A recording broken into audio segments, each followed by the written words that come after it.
só aguardar aqui enquanto... Pronto. Então, oficialmente, né, estamos registrando esse encontro. Nesse encontro de hoje, a gente vai discutir a questão 144. Né? Só relembrando, na aula anterior a gente discutiu a 143, né, que era a questão do pintor, que cobrava R$ 240 por dia de trabalho, né, e trabalhava 8 horas.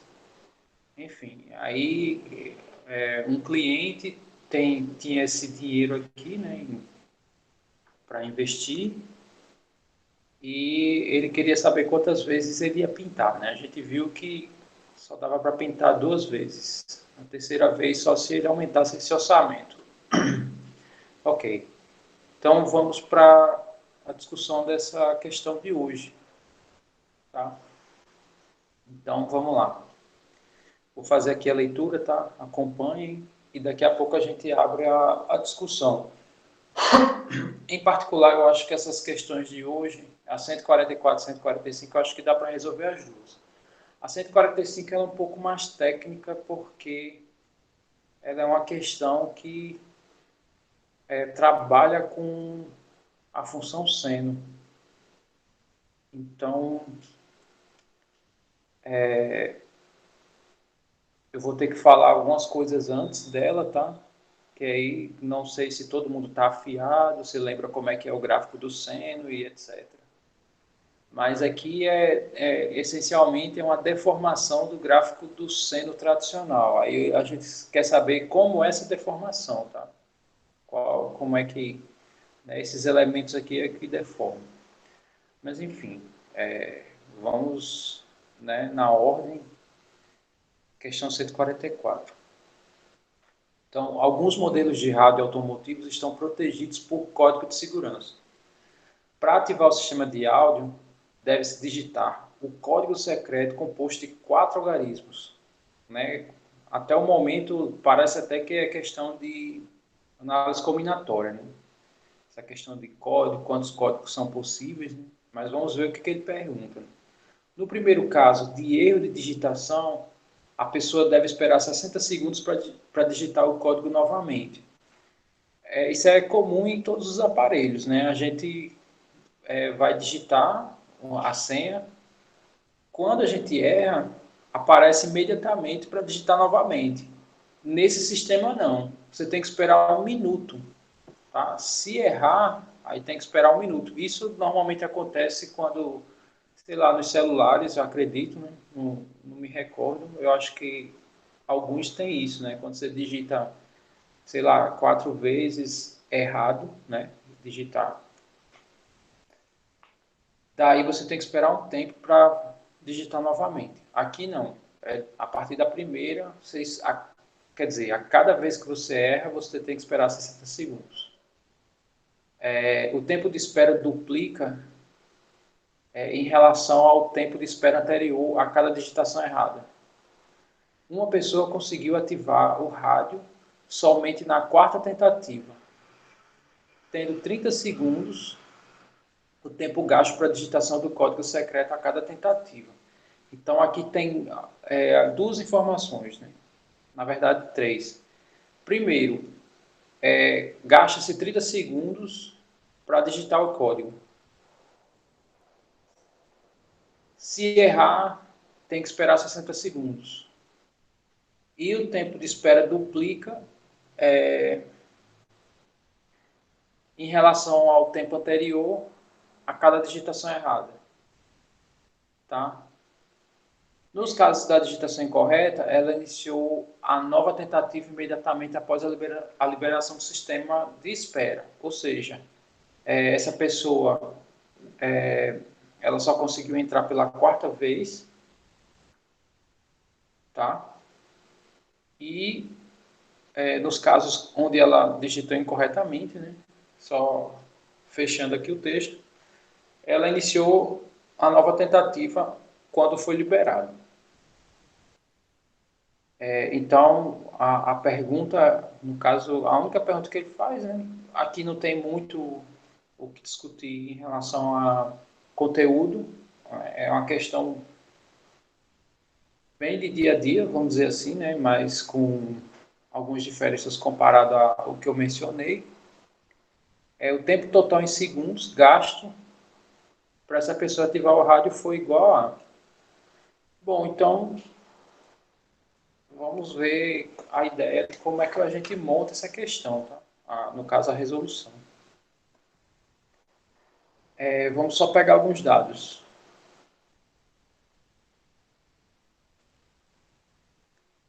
Gasta 30 segundos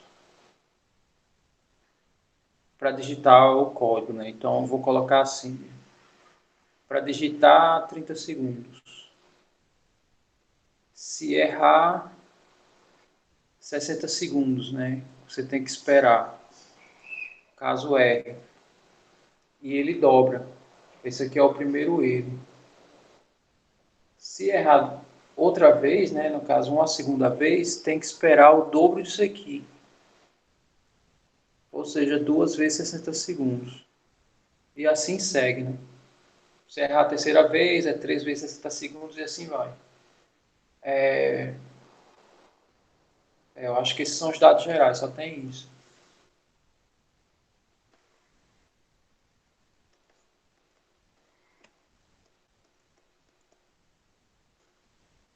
E sabe-se que foram 4 tentativas, né?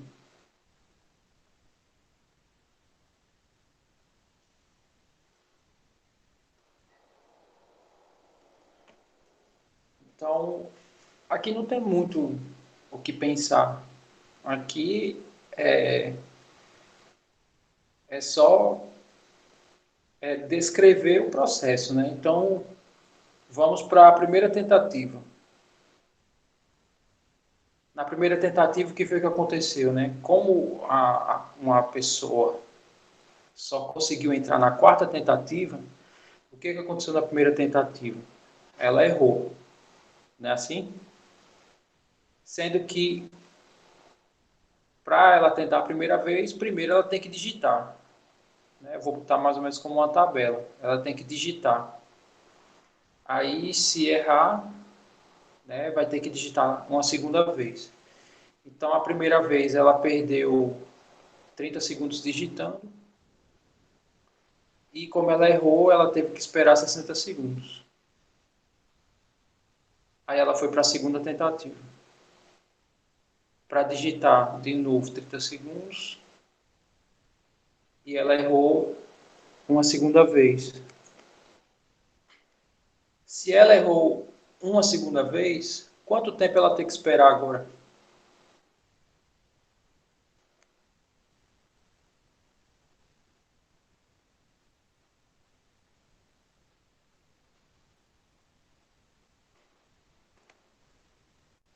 Cento e vinte. Porque dobra em relação ao erro anterior. Né? É isso que o texto diz. Então vamos colocar aqui. Na segunda tentativa, como ela errou, eu vou botar assim, acertou, tá? Aqui ela não acertou, então aqui é zero. Então aqui ela tem que esperar 120 e ela não acertou, então zero, né? Porque não teve acerto na segunda tentativa. Vamos para a terceira tentativa. Então, novamente, 30 segundos para digitar. E como ela errou a terceira vez, quanto tempo ela tem que esperar aqui?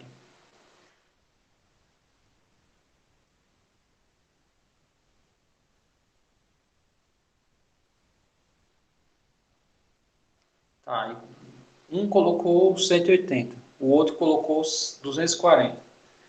Vamos voltar para o texto, né, e ver ao pé da letra o que ele diz, para a gente tirar essa dúvida. Ele diz assim, ó, o tempo de espera duplica em relação ao tempo de espera anterior. Então, esse valor aqui, ele tem que duplicar em relação a esse ou em relação ao primeiro?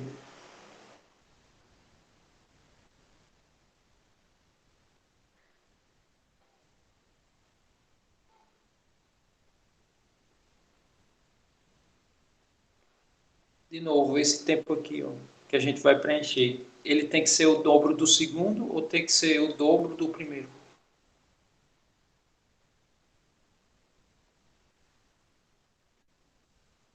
Do segundo, porque é o anterior. Então, significa que aqui vai ser 2 vezes 120, que é 240. O Paulo, o raciocínio que o Paulo, pelo menos pensou, né, acredito eu, pela resposta que ele colocou, é que a cada erro acresce 60 segundos em relação ao anterior, tá? Mas não é isso que o texto diz. Eu entendi a ideia dele. Não sei se todo mundo entendeu o que eu acabei de falar. E como ele não acertou, então 0 segundos de espera em relação ao acerto, né? Aí vamos para a quarta tentativa, que é justamente onde ele acerta, né? Ele consegue na quarta tentativa. Então ele tem 30 segundos para digitar, porém ele não erra, né? Porém ele não erra, então é 0 segundos para o erro. E, na verdade, quando você acerta, né, você não tem que esperar nada, né? Ele entra imediatamente. Então aqui é só para a questão de referência, né? Então ele acertou aqui. Muito bem, então qual é o tempo total? É a soma de tudo isso, tá? Então a questão praticamente acabou. Todo mundo entendeu a ideia, né? Eu, na verdade, o próximo passo é somar isso. Mas eu preciso saber se até o momento ficou claro para todo mundo a ideia dessa maneira que a gente organizou. Ok. Então, a maneira que agora como a gente vai somar, né, então isso aqui vai ficar assim. Vai ficar 4 vezes 30 segundos. Ele quer o tempo em segundos. Então, basta somar, eu não preciso converter, né? Isso aqui eu não preciso transformar em minutos, né? Então, vamos somar tudo isso do jeito que está aí. Então, vai ficar assim, ó, mais... Eu vou agrupar esses dois, tá? 60 mais 120 dá 180, mais 240. Tá, e 4 vezes 3 dá 12, né? Então, aqui dá 120, mais 180, mais 240. 120 mais 180 dá 300. E 300 mais 240 dá 540.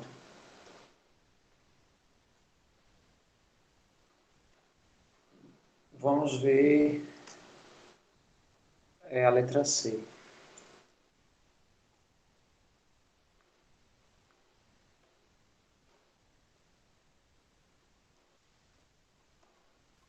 Que bom. Tranquilo, né, Felizardo? Sim. Muito Falta bem. copiar mais aí. Você é o quê? Falta copiar mais que eu. Peraí, você disse que dá para copiar mais? Ou você disse que... Não entendi. Foi isso que você falou?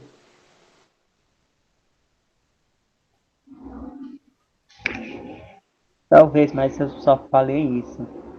Ah, tá certo. Muito bem. Será? Todo mundo entendeu, né? A ideia dessa? Muito bem, então vamos para a próxima, né?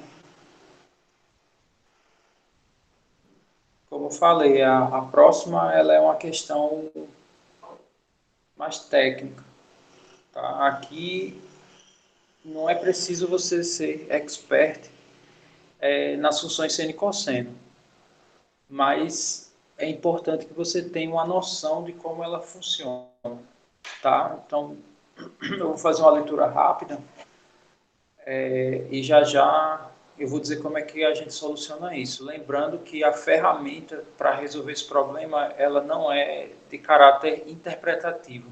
Não é interpretações que vão resolver esse problema, tá? E sim o comportamento dessa função aqui. Então, deixa eu ler bem rápido aqui. Os movimentos ondulatórios, no caso, os periódicos, né? Então, todos os fenômenos periódicos, né, já adiantando, eles são modulados, não, modulados, não, moldados, né, digamos assim, né, pelas funções seno e cosseno, né, tudo que é periódico, ela é construída baseada nessas duas funções, como eu disse, né, são representados por equações desse tipo, né, então, o que eu acabei de falar, ele só reforçou aqui, que apresenta parâmetros com significados físicos importantes, tais como frequência, em que T é o período, tá? Então, frequência é o período de quanto em quanto tempo algo se repete, tá? A é a amplitude, no caso esse A aqui é a amplitude. Isso aqui é o que ele chama, né? Ou deslocamento máximo, θ é o ângulo, e o ângulo está entre 0 e 2π sobre W, né? Que é esse carinha aqui, que mede o deslocamento no eixo horizontal em relação à origem no instante inicial do movimento. Então, esses comentários que ele está fazendo já são comentários em função do gráfico, né? Que é justamente o X da questão aqui. O gráfico representa o movimento periódico, né? Porque ele fica oscilando. Né? Todos os fenômenos periódicos graficamente têm esse comportamento. Né? É uma repetição, né? Ondulatória. Ok. Em centímetros, né? P é a posição da cabeça do pistão do motor de um carro, né? Então, é aquela, é aquela ferramenta, né, que a gente sempre vê que parece um cavalo mecânico, né? Aqueles cavalos mecânicos que tira petróleo, né? Eles ficam movimentando e uma barra ele, né, se aprofunda na terra para puxar o petróleo. É similar essa ideia do pistão que ele fala do motor, né? O motor ele gira, né? Uma engrenagem que ele vai entrando e saindo dentro de um determinado compartimento do motor. Conforme tá, e tem aqui o gráfico, né? Ele mostra, exibe o gráfico. Ele quer saber qual é a função que gera esse gráfico. Essencialmente essa é a ideia. Então, o contexto não é tão necessário, tá? Bom, então vamos a algumas ideias em relação à função seno.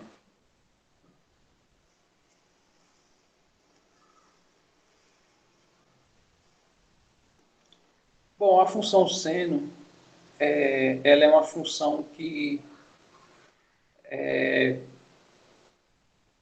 ela é baseada no ciclo trigonométrico, tá? Então, deixa eu desenhar aqui uma circunferência, na verdade, tentar colocar aqui dois eixos. Vou desenhar aqui uma circunferência.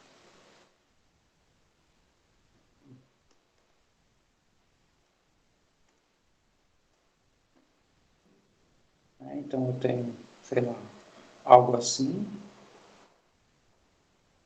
Sei que a circunferência não vai ficar perfeita, mas é só para a gente ter uma noção, tá? Aí no ciclo, esse ponto aqui se chama origem, né? Aqui é o marco zero angular. E os ângulos são construídos nesse sentido, os ângulos positivamente. Então, se aqui é 0, esse aqui é 90,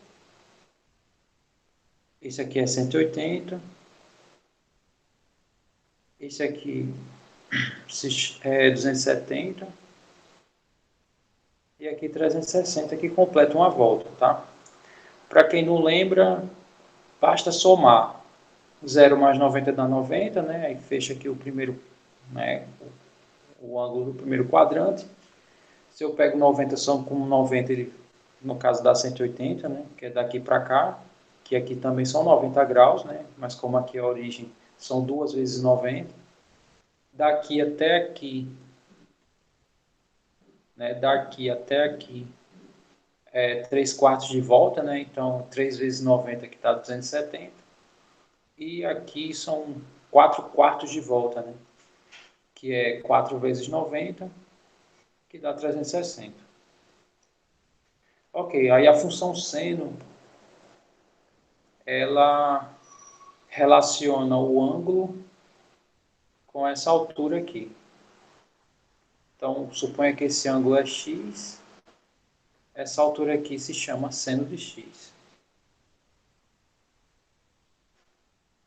Bom, então alguns valores a gente já tem como determinar aí, nesse cenário aqui. Que eu vou colocar aqui a ideia da construção gráfica do seno. Então, esse eixo aqui, o y, eu vou colocar essas alturas aqui.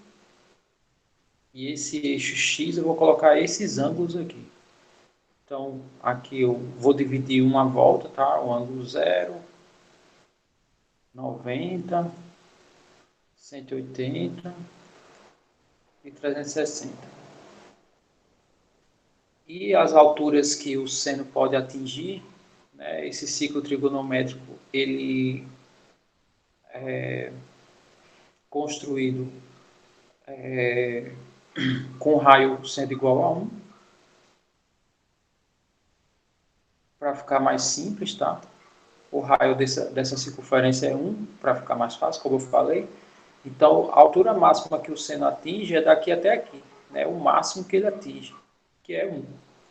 Então, aqui nesse eixo, os valores vão ser de no máximo 1, e o menor valor que ele atinge é essa altura aqui negativa, né?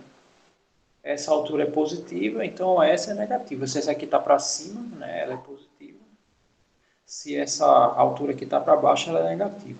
E a altura mínima, né, vamos dizer assim, é menos 1. Tá? É uma unidade para baixo. Então, essa unidade para baixo a gente representa com sinal de menos. Tá? É uma para baixo. Aí, colocando os valores triviais, vamos dizer assim, quando eu estou em zero, né, eu estou em cima do eixo.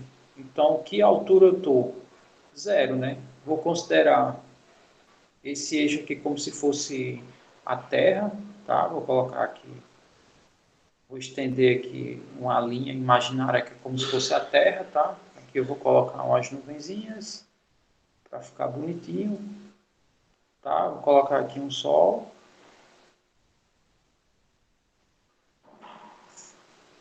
Né? Só para deixar aqui a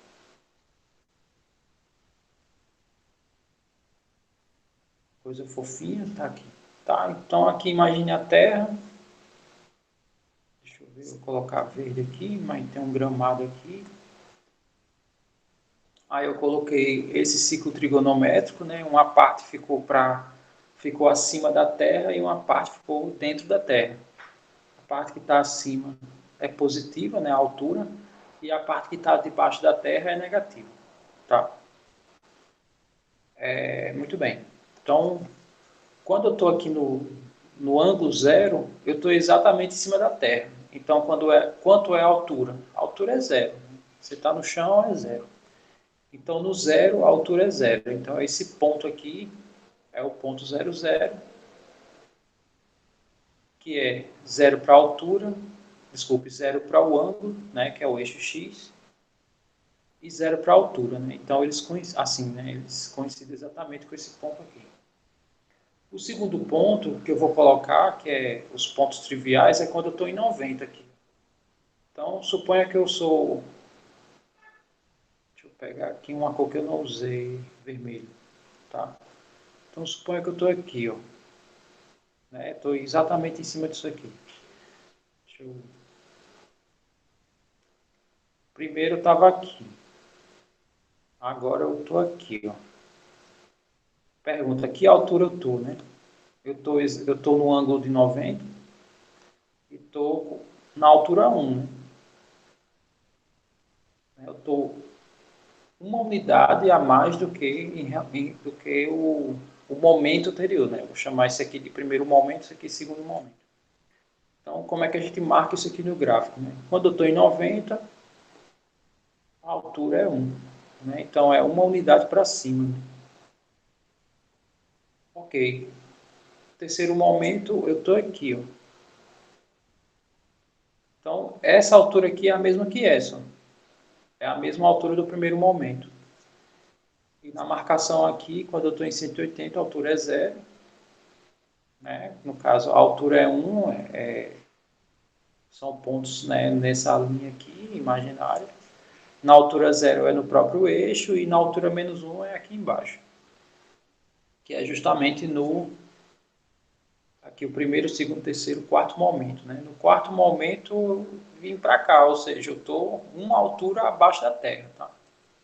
Na altura 1 abaixo da Terra. Então, nesse ponto aqui eu estou à altura... Oh, desculpa, esse aqui eu já marquei, né? Peraí, 90, 180, faltou 1. Deixa eu só corrigir aqui é 270, tá?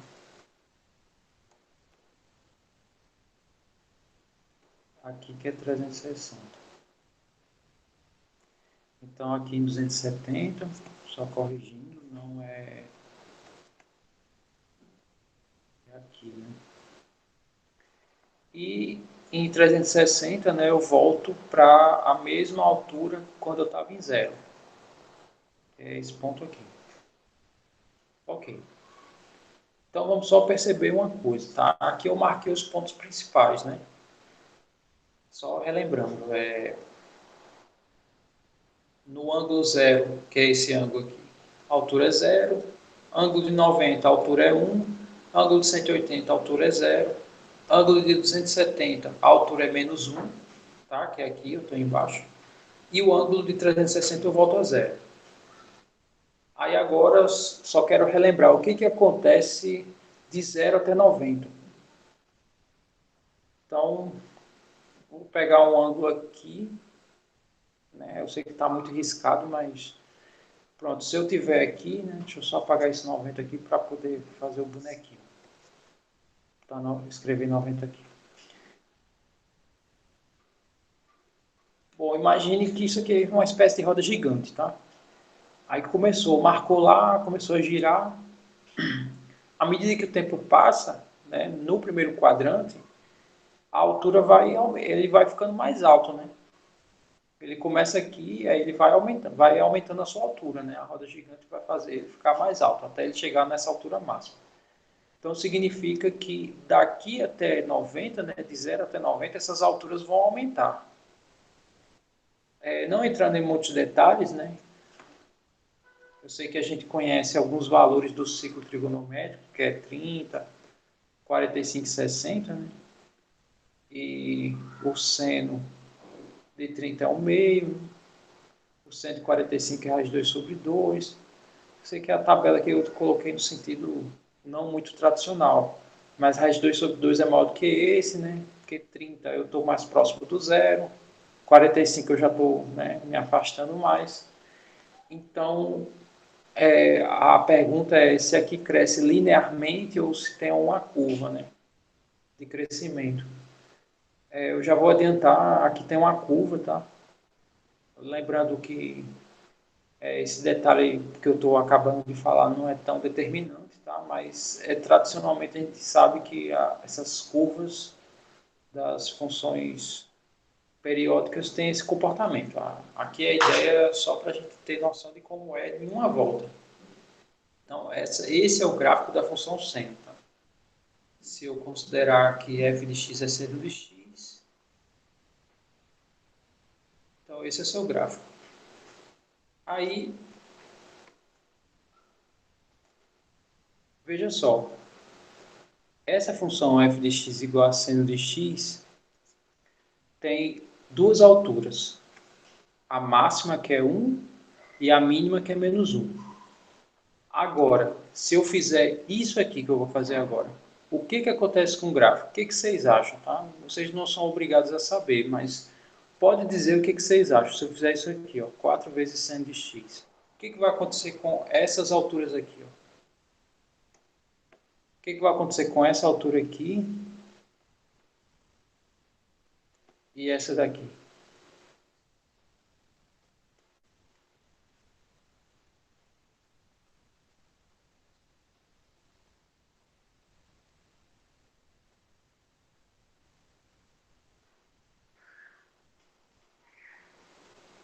Aumenta, né? Todas as alturas nessa função que eu criei, que eu acabei de atribuir, né?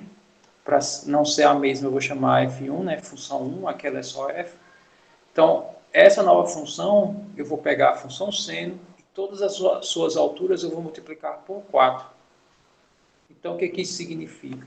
Que graficamente vai ficar assim.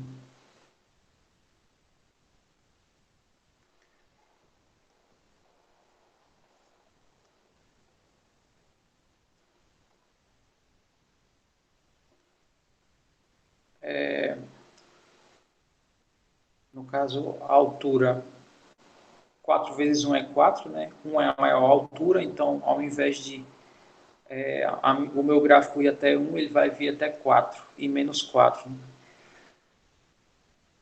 Aí só repetindo aqui os ambos, 90, 180, 270 e 360. Então vai acontecer isso, né? Ela vai vir mais alta e mais baixa. Né? Ao invés de ir até menos 1 e 1, ele agora vai passar a ser de menos 4 a 4, só por causa desse cara aqui. Lembrando, por que isso aconteceu, né? Porque eu estou multiplicando todas as alturas por 4. Então, o que foi que aconteceu com o gráfico? Ele era menor que eu digo, né? Ele ampliou, né? Eu aumentei ele em relação às alturas por causa desse cara aqui. Aí, deixa eu só mostrar o que acontece aqui no gráfico. Ó, ele vai do 4 até o menos 4. Então, aqui eu tenho todas as alternativas, tem um 4 aqui na frente, ó, ou menos 4. Como esse comportamento é típico, né? Ele sai do zero, primeiro ele aumenta e depois diminui, significa que não pode ser o menos, tá? O menos, ele inverte isso. Ao invés de aumentar, ele primeiro diminui e depois aumenta, tá? Aí é o menos. Mas aqui, não, ele tem a mesma ideia do comportamento desse, ó. Né? Primeiro ele aumenta e depois diminui. Então, significa que essas duas alternativas aqui, tanto a B como a C, eu não posso ter isso. Tá? Isso é falso. Isso é incorreto. Tá, então, beleza. Nos resta a alternativa A, D ou E. Aí, o que as outras alternativas me informam? Me informam ou aqui tem uma soma ou só tem valores de t. Tá, e agora eu vou falar o que acontece quando eu mexo aqui. Bom, um detalhe muito simples, né? No caso, é o que vai ser diferencial para eu responder essa questão. Deixa eu pegar um caso simples. Vou pegar aqui um F2, só para a gente entender. Eu vou fazer assim, seno de x mais 90. Aí o que vai acontecer?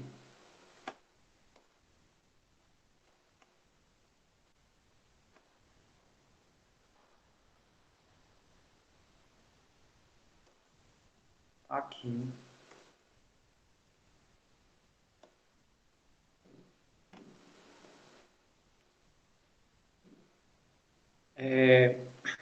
Quando o meu x for zero, que eu colocar ele aqui, né? Deixa eu colocar... Vou fazer só esse f, né? F de zero. O f de zero é a altura aqui, que eu vou colocar aqui em zero, tá? Vai ser seno de 0 mais 90. Eu escolhi, lembrando que isso aqui eu escolhi só para entender o que acontece quando eu somo alguém aqui no x. Tá? Eu tenho aqui escolhi. Podia ser qualquer outro valor, só para a gente entender. Aí 0 mais 90 vai dar seno de 90. Aí, lembrando, né? O que acontece aqui em 90, né? A altura é 1. Então, na verdade, essa altura é 1. Aí, o que significa, né? Aqui em 0, eu vou colocar a altura 1. Então, vamos supor que aqui é 1. Então, esse é o primeiro ponto. Tá? E veja que já está diferente aqui, né?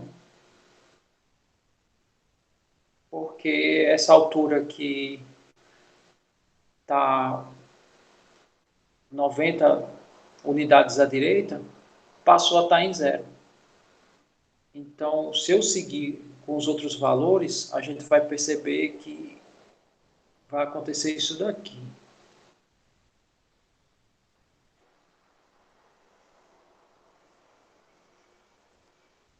Aí, o que esse gráfico é em relação a esse? É o mesmo, mas esse aqui eu estou puxando esse para a esquerda. Tá? Pega esse gráfico aqui, vamos supor que ele está colado, descole ele e empurre ele aqui para a direita. Né? Então, esse ponto vai vir para cá, esse ponto vai vir para cá, ó, e assim vai, né? Eu desloco ele para a esquerda. Então, o que eu quero dizer com isso? Tá? Se no x ou no t, né, não sei qual é a variável, estiver somando alguma coisa, ele já não tem mais o mesmo formato padrão. Tá? E se a gente olhar aqui na questão, ele começa do zero, zero, zero. Né? Ou seja, ele tem um formato padrão. O que isso significa? Não pode ter ninguém somado à minha variável. Se a gente olhar essa alternativa aqui, ó, ela soma a minha variável, né? É algo somado à minha variável, então, teoricamente, se fosse essa, não era para começar no zero, zero, tá? Era para começar de outro formato, e essa também, tá? Era para estar deslocado esse gráfico aqui no eixo do x. Então, ele não está invertido, né? Não pode ser esses dois. Ele não está deslocado, né? E também não pode ser esses dois. Então, com isso, chegamos que a alternativa correta é a alternativa A. Tá? Então, significa que a nossa curva, ela é da forma 4 seno, né? Que ele vai do menos 4 a 4, e ele começa do zero, zero, né? Então, eu sei que a minha variável aqui não é só o x, tá? É 2x, no caso 2t, né? E tá aí. Essa é a ideia. Lembrando que essa resolução aí, eu usei o mínimo de informações necessárias, tá? Então, são essas duas informações que foram necessárias para se resolver a questão. Eu não me aprofundei, né, em muitos detalhes. Tá, então agora eu quero só ver o feedback, tá? O que vocês acham? Eu sei que não é muito comum essa questão, não é bem de dia a dia, né, como as outras que a gente vem resolvendo, mas me digam aí o que vocês acharam. Vocês entenderam? Vocês não entenderam? Bom, fale à vontade. Muito boa, professora, sua aula, viu? Assim, bem explicada, bem detalhadazinha. Acho que a maioria que deve ter acompanhado direitinho. Porque eu dei assim, a gente que estuda assim um certo tempo vem, né, Sim. relembrar tudo isso, mas é muito bom. É verdade. Mas é como eu falo, as questões do Enem, elas são fáceis, mas nem todas são de conhecimentos de dia a dia, né? Algumas você tem que ter algum conhecimento não tão profundo. Eu acho que essa resolução de hoje eu quis mais, né, chegar nisso, né? Que quem assistiu a ideia quem estudou, né, fez o segundo ano, estudou as funções circulares, tem pelo menos essas noções que eu falei, né, para resolver essa questão. Eu acho que essa é a ideia. O Paulo disse que é um pouco complexa, eu também concordo, né, porque das funções que nós conhecemos, essa função aqui, as funções circulares, né, elas são elas não são tão simples, né? Elas já têm um certo grau de complexidade. E de toda forma, né, a equação da onda são combinações de seno e cosseno. Então, o pessoal que vai estudar nas engenharias, né, precisa essencialmente, né, dominar um pouco essas funções. Pois tá, eu acho que, deixa eu só ver, não temos mais tempo para resolver outra, tá? Deixa eu só ver a próxima questão, né? É questão de percentual, é uma questão relativamente simples, apesar de que muita gente tem uma certa dificuldade com mexer em percentuais, tá? Eu vou falar de uma maneira que não precisa usar a regra de 3, por exemplo, é o mais direto possível. Muito bem, então, a priori eu agradeço a presença, tá? Assim, em relação à aula, eu acho que dá para a gente encerrar por aqui, tá? Tá? Eu vou só encerrar a gravação, tá? Porque se alguém quiser dizer alguma coisa aí, vocês podem ficar à vontade. Muito obrigado pela aula. Obrigado a você, Felizardo.